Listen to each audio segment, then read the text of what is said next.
નમસ્કાર, આપ જોઈ રહ્યા છો TV9. હું છું હાર્દિક મોદી. શરૂઆત કરીશું એક જ મુદ્દો જે હાલ ગુજરાતમાં ગરમાઈ રહ્યો છે. શું પાયલ પર પોલિટિક્સ થઈ રહી છે?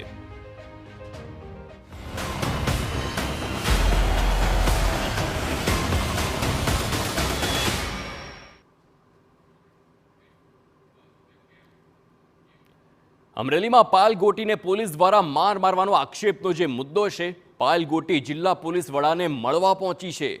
જિલ્લા પોલીસ વડાની કચેરીએ પહોંચી પાયલ ગોટી, જેની ઠુમ્મર અને એડવોકેટ આનંદ યાજ્ઞિક પણ સાથે રહ્યા છે હાજર.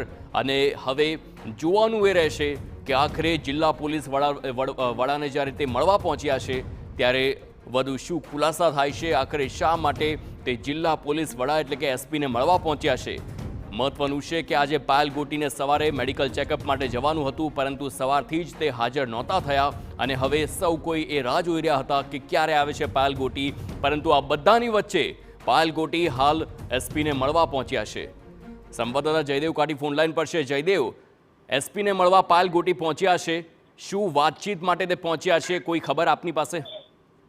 બિલકુલ, જે રીતે તેમને પાયલ ગોટી સાથે તેમના જે હાઈકોર્ટના જે એડવોકેટ છે તે પણ છે, સાથે કોંગ્રેસના જેની ઠુમ્મર મહિલા નેતા છે, પૂર્વ સાંસદ વિરજી ઠુમ્મર છે, કોંગ્રેસના કેટલાક આગેવાનો સાથે જે પાયલ ગોટી છે તે જિલ્લા પોલીસ વડા કચેરી પહોંચ્યા અને જિલ્લા પોલીસ વડા સંજય ખરાત સાથે તેમને રજૂઆતો કરવામાં આવી છે. તેમની સાથે જે બનેલી ઘટનાઓ અને તેમને મારવાના જે આક્ષેપો જે તેમના દ્વારા કરવામાં આવ્યા છે, સમગ્ર આક્ષેપો છે તે જિલ્લા પોલીસ વડા સમક્ષ રજૂ કરવામાં આવ્યો છે. તેમની જે કેટલીક જે ફરિયાદો અને તેમની જે માંગણીઓ છે, પોલીસ અધિકારીઓ સામે કાર્યવાહી કરવા માટેની માંગણીઓ છે તે રજૂઆતો છે તે કરવામાં આવી છે. ને જે પ્રકારે 20 થી 25 મિનિટ સુધી આ જે રજૂઆત છે તે જિલ્લા પોલીસ વડા સંજય ખરાત છે તેમને કરવામાં આવ્યું છે. ને જે રીતે એસઆઈટી જે પોલીસ તપાસની જે ટીમ છે તે તપાસ કરી રહી છે, તેના ઉપર તેમને વિશ્વાસ ન હોવાના પણ તેમના એડવોકેટ છે તેમના દ્વારા આક્ષેપો કરવામાં આવે છે. સાથે સાથે મેડિકલ જે કરાવવાની જે વાત છે તેમાં પણ તેમને જે પોલીસ અધિકારીઓની જે ટીમ છે તેના ઉપર વિશ્વાસ ન હોવાનો તેમના એડવોકેટ છે તેમના દ્વારા આક્ષેપ કરવામાં આવ્યો છે. સમગ્ર મામલે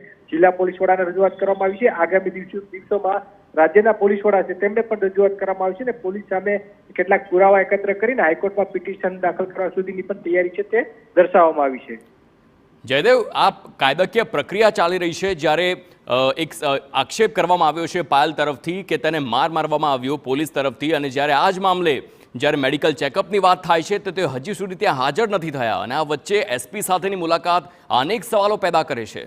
બિલકુલ, ઘણું બધું સૂચક છે. જે પ્રકારે તેમને મેડિકલ ચેકઅપની જે વાત હતી, જે મેડિકલ ટીમ છે ત્યાં તેમના નિવાસ સ્થાને પહોંચી હતી, પરંતુ તેમને મેડિકલ કરાવવા માટેનો ઇનકાર છે તે પણ કરી દેવામાં આવ્યો હતો. તે વચ્ચે સવારથી એક એવી વાત ચાલતી હતી, થોડી વારમાં પાયલ ગોટી અને તેમનો પરિવાર છે તે અમરેલી સિવિલ હોસ્પિટલમાં મેડિકલ ચેકઅપ કરવા માટે પહોંચશે, પરંતુ તે હજુ સુધી સવારથી સાંજ સુધી આવ્યા નહીં. અચાનક છે તે જિલ્લા પોલીસ વડા કચેરી ખાતે કોંગ્રેસના નેતાઓ સાથે અને તેમના જે એડવોકેટ છે તેમની સાથે પાયલ ગોટી અને તેમના જે સાથે જે 7 થી 8 આગેવાનો છે તે જિલ્લા પોલીસ વડા કચેરી પહોંચ્યા હતા અને ત્યાં તેમને રજૂઆત કરી છે. એટલે હજુ સુધી મેડિકલ ચેકઅપ કરાવવા માટેની કોઈ સ્પષ્ટતા છે તે કરવામાં નથી આવી ને તેમને આ મેડિકલ ચેકઅપ છે તેમની વાત છે તે નકારી દેવામાં આવી છે ને પોલીસ ઉપર છે તે સતત આક્ષેપો છે તે કરી રહ્યા છે ને કોંગ્રેસના દિગ્ગજ નેતાઓ છે તે તેમની સાથે જોવા મળ્યા હતા. બિલકુલ, આભાર જયદેવ સમગ્ર માહિતી બદલ. તો હાલ પાયલ ગોટી જે એસપી કચેરી જેનીબેન ઠુમ્મર સાથે પહોંચ્યા હતા અને ત્યાં પણ અનેક ચર્ચાઓ થઈ છે, પરંતુ હાલ જે પ્રમાણેના સમાચાર છે પાયલ ગોટીને લઈને તે સામે આવ્યા.